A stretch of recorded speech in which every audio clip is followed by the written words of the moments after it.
Hey everybody, Nick here, and today I got another video in my line of one-brand collections, this time for Rolex and Tudor watches. We'll first do Rolex, then Tudor. This is where I basically think, what if I had to rebuild my watch collection from the ground up for all of my major categories using just pieces from one brand? And so we'll do Rolex, then we'll do Tudor here. The rules, as always, there are 4 categories. Divers, 100-meter water resist, timing bezel, kind of requirements there. I'll play with that a little bit, but I'm not actually a diver, so it's not like, oh my god, deep sea. No.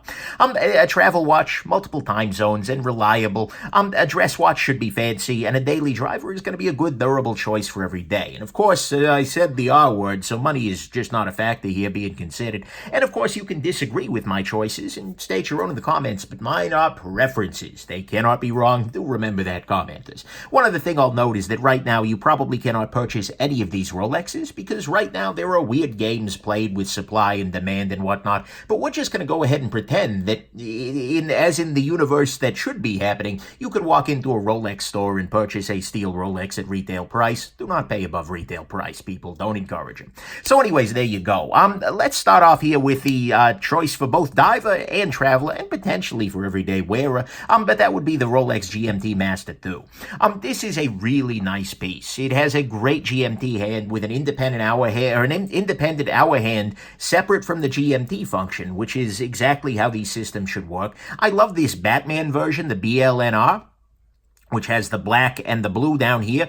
And I do like the Oyster bracelet rather than the Jubilee bracelet they've been doing now. It runs around $9,200 is the retail price you should be paying. But nevertheless, it's a pricey option, but it's a very nice option. I do wish it came with the Glide Lock clasp, where it actually had a quick adjust to it, but unfortunately it does not, so that's life. For the daily driver, this is the Rolex Explorer 1, which is a less expensive Rolex, which is kind of like being less ill with, death. So they're all expensive, but this one is a little less so, right? And this is the Explorer. It is a very nice piece. It's meant to be a daily beater sort of thing. It doesn't have a date window, which is probably the biggest thing that's kept it off of my table, that and the price, and availability for that matter. And I do wish it had the quick adjust clasp from the Submariner.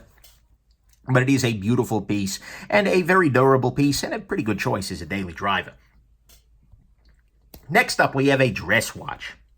Now, for me, this would be the Datejust 41. A Rolex dressy watch feels just Datejust left and right. That's kind of what it does. And I keep going back and forth between the black dial and the blue dial. I could be convinced either way, but this is a really nice choice. It's expensive.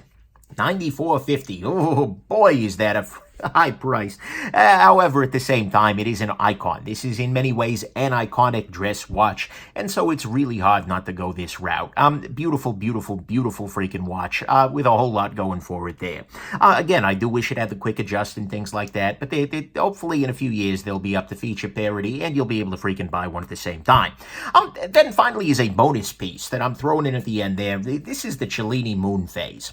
This is in some ways dressier than the Datejust there. And, for me, it would be ridiculous, because I'm barely ever dressy enough for the freaking Datejust, let alone for this guy.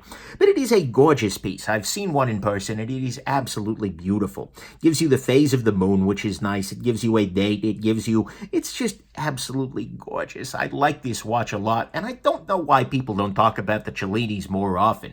I mean, this is a beautiful thing, and I think the fact that it's from Rolex, okay, sure, but at some level, this would be a beautiful watch coming from anybody. So, to me, at least, that's going to be my bonus. Mind you, it is 27 grand. So, yeah, that's a thing. Never going to happen, but still, doesn't make it not pretty. Let's go to the next one. The daughter brand from Rolex is going to be your Tudor brand. Tudor is sort of it's the Rolex you can actually buy. I joke, but at some level that's true, because their prices are reasonable. They're pushing the technological boundary. In many ways, I like the Tudor brand a whole lot more than I like Rolex. So, that's a beautiful thing. Most of that is just due to behavior. But nevertheless, Tudor has a lot to offer us these days, so let's look at that. For a daily driver as well as for a diver, the Pelagos left left-hand drive. Now, I actually have a full review of this watch up on my channel. I have owned this exact watch. I ended up selling it because the Omega Seamaster here won, and it's just really freaking tall. That is Tudor's Achilles heel, is everything they make is like 10 feet tall on the wrist, but still, it is a really nice watch. There is a lot to love about it, and it makes a great daily wearer with beautiful lume, with a great date. Just watch my full review. I love this watch a lot, and it could absolutely be a diver and a daily driver for me in my everyday life. Plus a great clasp and everything. On the travel front, Tudor actually has a black Bay GMT.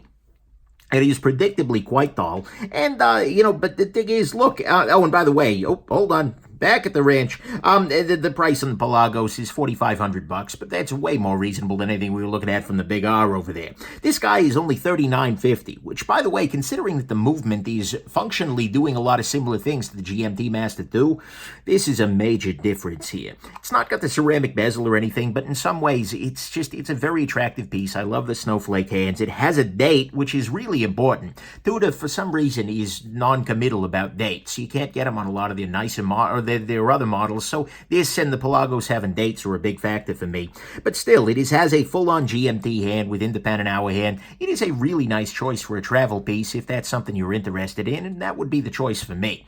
On the dress watch front, there is just a big black hole. There's a picture of a black hole here. In Tudor's lineup here. I mean, yeah, they've got a couple of dressy-looking things, but they have nothing. And considering they used to have the Tudor prints and all that, it feels like a big lack. And that was something I really hoped that they would drop at Basel this year, but they sure didn't. And that was kind of a disappointment to me. So unfortunately, there is not a damn thing from the dress watch category for me from Tudor. That's life.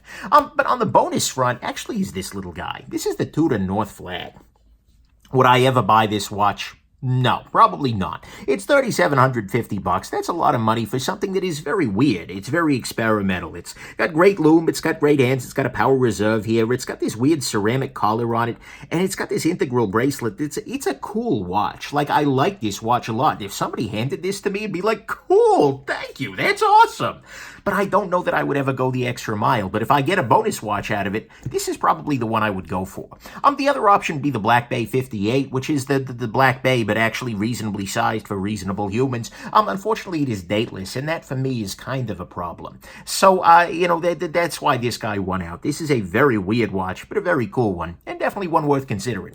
So those are my one brand collection runouts for the Rolex and for the Tudor. Hopefully you found this interesting, and I certainly know which brand I'm ended up in. And have yourselves just an absolutely wonderful rest of your day. Bye now.